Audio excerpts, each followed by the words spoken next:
अलग अलग परिभाषाएं प्रेम की लोगों ने दी हैं, समय समय पर दी हैं। किसी का कुछ कहना है, किसी का कुछ कहना है।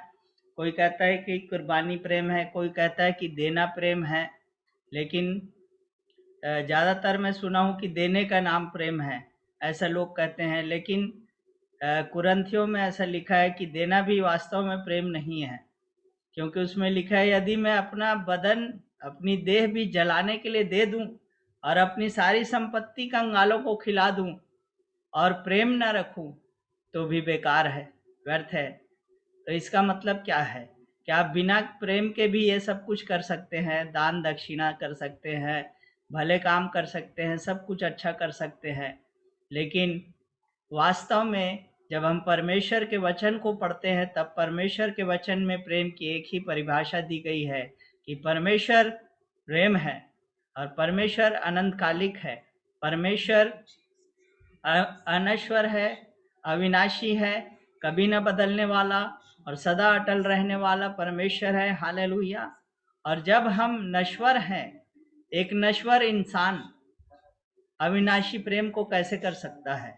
जब तक वो नश्वर है, तब तक उस अनंत कालिक प्रेम को वो नहीं कर सकता, क्योंकि प्रेम अनंत है, प्रेम अनंत कालिक है। और हमारा जीवन तो थोड़ा सा है, छोटा सा है, और इस संसार से हमें जाना पड़ता है। और सांसारिक प्रेम को ही हमने अभी तक जाना है। जो कुछ भी हमने सीखा है संसार में, जो हम देखते हैं और बातों के विषय में तो हम नहीं सोचते, लेकिन प्रेम के विषय में हम ऐसा ही समझते हैं कि जो कुछ हो रहा है, माता पिता का, भाई बहनों का प्रेम, ये रिश्ते, वो नाते और दोस्त और यार और ये सारी बातें, जो लेन देन हमारे बीच में चलता रहता है, उसी को हम प्रेम समझते हैं। और उसी उधार और बासी प्रेम को हम परमेश्वर पर भी थोपना चाहते हैं। हम उसी अपने प्रेम को लेकर परमेश्वर के पास भी जाना चाहते हैं। लेकिन यूहन्ना की पत्री में लिखा है कि प्रेम हमने इससे जाना, प्रेम हमने इससे जाना कि पहले उसने हमसे प्रेम किया और अपने आप को हमारे लिए दे दिया।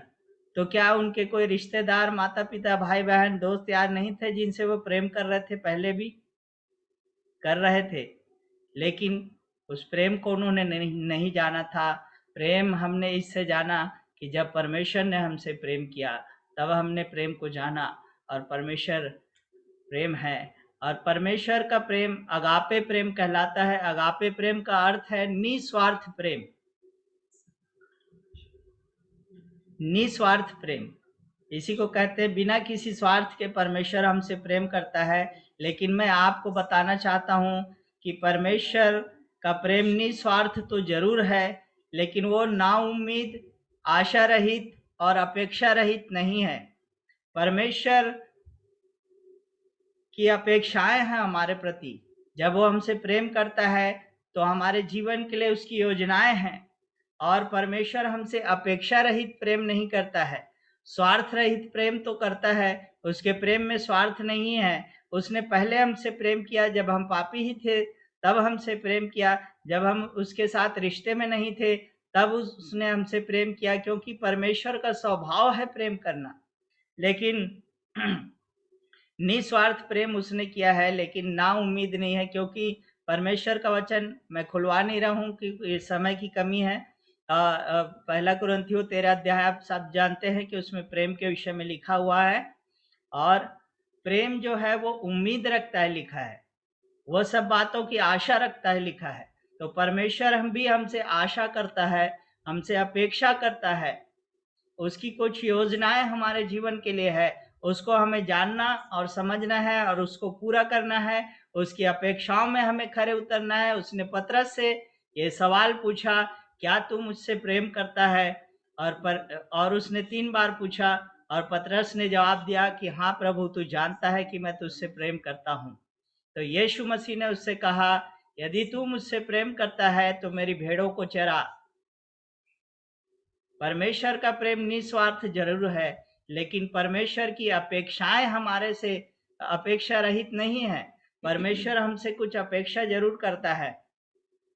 और प्रेम जो है वो एक अनंतकालिक तत्व है। प्रेम जो है वो परिवर्तित करने वाला तत्व है। और लिखा है सॉन्ग ऑफ सोलोमन में, श्रेष्ठ गीत में लिखा है कि बड़ी पानी की महानदों से, बाढ़ से भी प्रेम बुझ नहीं सकता। उसकी ज्वाला अग्नि की दमक है, वरन परमेश्वर ही की ज्वाला है। परमेश्वर की ज्वाला है प्रेम। प्रेम जो है वो आदमी को एक भट्टी में, एक आग में रखता है जिसमें सोना तपाया जाता है, और उसके सोना जो है वो कभी आग में जलता नहीं है, लेकिन उसमें जो अशुद्धियां होती है वो जल जाती है और सोना और निखर कर सामने आता है। जब हमको प्रेम जो है, जो प्रेम हम जानते हैं वो सांसारिक प्रेम है, और वास्तव में बाइबल के प्रेम को समझने के लिए हमें उसकी शिक्षा और पवित्र आत्मा की संगति और सहभागिता जरूरी है, ताकि हम उस प्रेम को समझ सके। जो सांसारिक प्रेम हम जानते हैं, उसी प्रेम को, उसी उधार और बासे प्रेम को हम परमेश्वर पर ना थोपें, लेकिन उस नए प्रेम को सीखें जो पवित्र आत्मा के द्वारा हमारे हृदय में डाला गया है। उस प्रेम की हम खबर लें, जो प्रेम अनंतकालिक और अनश्वर है। ये प्रेम तो किसी और जगत का हीरा है, ये संसार के कूड़े करकट में मिलने वाला हीरा नहीं है।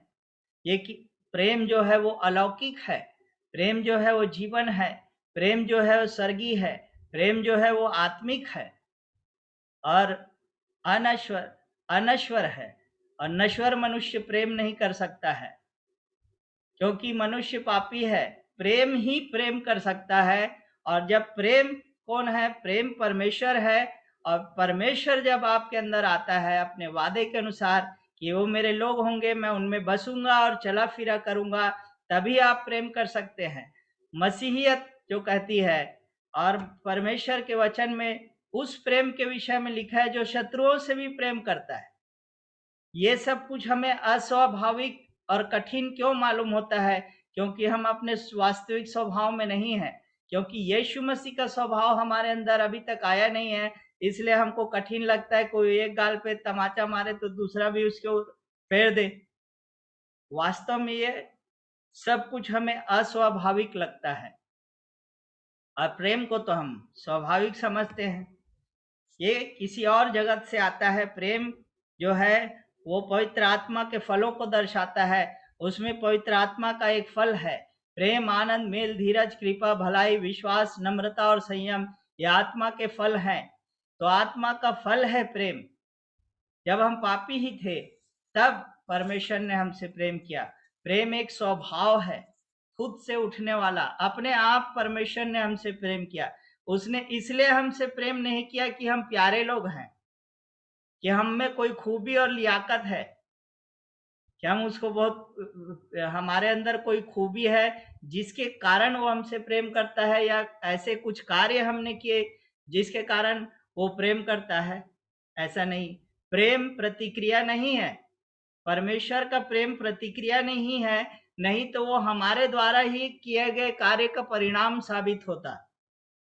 यदि हमारे कुछ करने से परमेश्वर हमसे प्रेम करता तो वो हमारा ही कार्य हम तक लौट कर आ रहा है, यही बात हो जाती।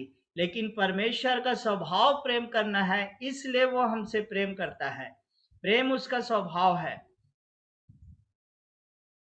हमने अभी तक रिश्तों के प्रेम को जाना है, मेरे, मैं, मेरा, मुझे, इसी का प्रेम हमने जाना है।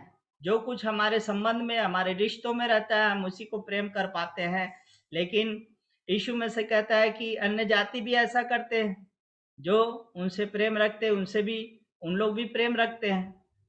अपने प्रेम करने वालों से ही तुम प्रेम करो तो तुम्हारी क्या बड़ाई, अन्य जाति भी क्या ऐसे ही नहीं करते? लेकिन आज दुख के साथ कहना पड़ रहा है कि मसीही लोग अन्य जाति लोगों से भी नीचे का जीवन जी रहे। उनको जीने के लिए यहाँ बुलाया गया है, शत्रुओं से प्रेम करो। उसके बाद यहाँ पर का प्रेम है, जो तुमसे प्रेम करता है उससे प्रेम करो। यहाँ अन्य जाति लोग हैं और मसीही लोग उससे भी नीचे चले गए हैं, कि जो उनसे प्रेम कर रहे हैं वे उनसे भी प्रेम कर पाने में आज असमर्थ साबित हो रहे हैं, फेल साबित हो रहे हैं, क्योंकि वो पवित्र आत्मा की आवाज को नहीं सुन रहे हैं, और कौन उनके अंदर है उस बात को नहीं जान सकते हैं।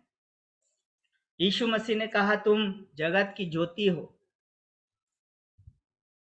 तुम जगत की ज्योति हो। अभी तक हमने रिश्तों वाले प्रेम को ही जाना है, दुश्मन को हम कैसे प्रेम कर सकते हैं। ज्योति तुम जगत की ज्योति है। ज्योति का मतलब प्रकाश होता है, प्रकाश देना।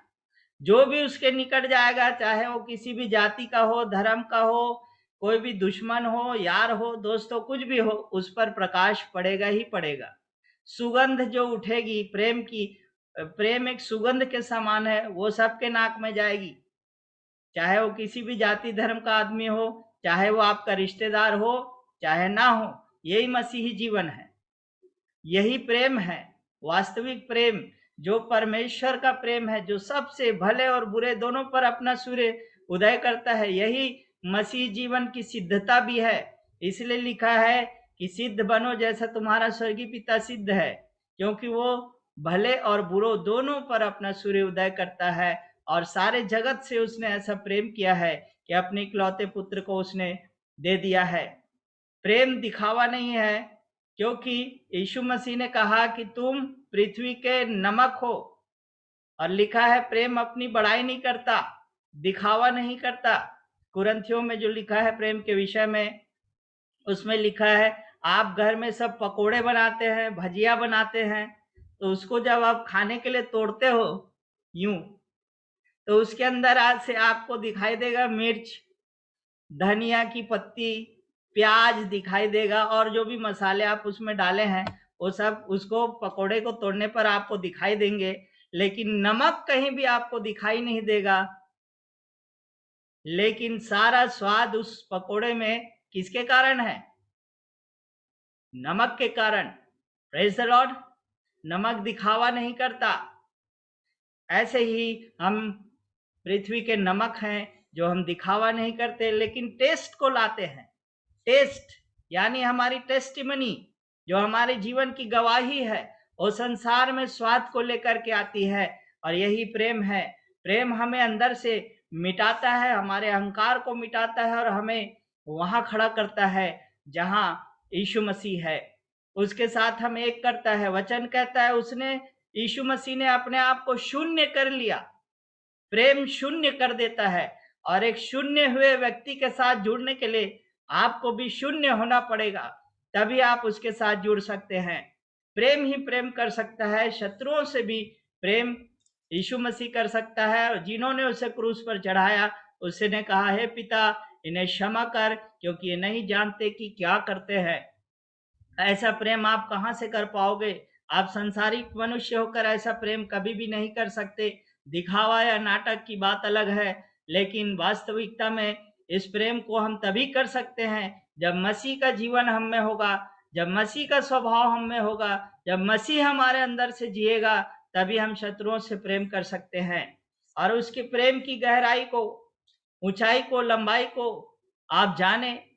इस बात को पौलुस कहता है कि तुम उसके प्रेम की लंबाई, चौड़ाई, गहराई को जानो। एक बार ऐसा हुआ कि एक पुल के किनारे भीड़ लगी थी। वहां पर एक सागर था और उसके ऊपर एक पुल बना हुआ था। वहां भीड़ लगी थी और लोग चर्चा कर रहे थे कि इस सागर की गहराई कितनी होगी। सब आपस में चर्चा करते थे। तभी वहां नमक के दो पुतले आए। नमक के दो पुतले आए और उन्होंने भी देखा कि यार सागर की गहराई कितनी हो सकती है। तो उन्होंने आपस में दोनों ने सलाह मशवरा किया और वो नमक के पुतले ने सीधे उस पुल से उस सागर में छलांग लगा दी। गहराई को तो वो जान गए होंगे कितना गहरा है वो सागर, लेकिन उन नमक के दोनों पुतलों का कहीं पता नहीं चला कि वो कहाँ गए। उस सागर में, उसकी विशालता में वो मिल गए और जुड़ गए। यही हमारा परमेश्वर चाहता है कि उसकी विशालता में हम जुड़ जाएं, उसके अनंत जीवन में हम जुड़ जाएं, उसके जीवन में हम जुड़ जाएं, उसका प्रेम हमारे अंदर हो और उसके समान हम बन जाएं। वो हमें संत कहता है। और प्रेम का जो मौलिक भाव है, प्रेम का जो वास्तविक तत्व है, वो एकता ही है, एक हो जाना। इसलिए लिखा है कि जो परमेश्वर की संगति में रहता है वह उसके साथ एक आत्मा हो जाता है, एक ही हो जाता है। यीशु मसीह ने भी कहा कि वो मुझ में और मैं उनमें, जैसे पिता मुझ में और मैं पिता में, वैसे तुम मुझ में और मैं तुम में रहूंगा। यही एक हो जाना ही एकता, एकता ही प्रेम का मूल स्वभाव है, मौलिक भाव है ना, एक हो जाना। और संत हमें बनाया, उसने हमें संतों की संगति कहा। संत कौन है? इंग्लिश का सेंट शब्द जो है वो सैंक्शन से आता है। चर्च जिसको सैंक्शन करता है कि हाँ भाई इसको संत ठहरा दो, इसको सेंट घोषित कर दो, तो वो सेंट हो जाता है। लेकिन हिंदी का संत शब्द है वो बड़ा प्यारा शब्द है। संत शब्द का अर्थ है सत्य में जिसका अंत हो गया हो। प्रेम हमें मिटा करके रख देता है मेरे प्रियो, हालेलुया। जैसे वो नमक के पुतले उस सागर में खो गए, ऐसे ही हमें परमेश्वर में खो जाना है। संत मतलब होता है कि सत्य में जिसका अंत हो गया हो। हमारा अंत होना जरूरी है, हमारा मिट जाना जरूरी है, हमारे अहंकार का मिट जाना जरूरी है। और लेकिन आज इस बात को मैं देखता हूं कि संसार में जो शिक्षा दी जा रही है और जो लोगों को ट्रेंड किया जा रहा है, बच्चों को जो ट्रेंड किया जा रहा है, बाइबल कहती है कि लड़के को, अपने बच्चे को शिक्षा उसी मार्ग की दे जिसमें उसको चलना है, और वह बुढ़ापे में भी उससे नहीं हटेगा। हम किस मार्ग की शिक्षा दे रहे?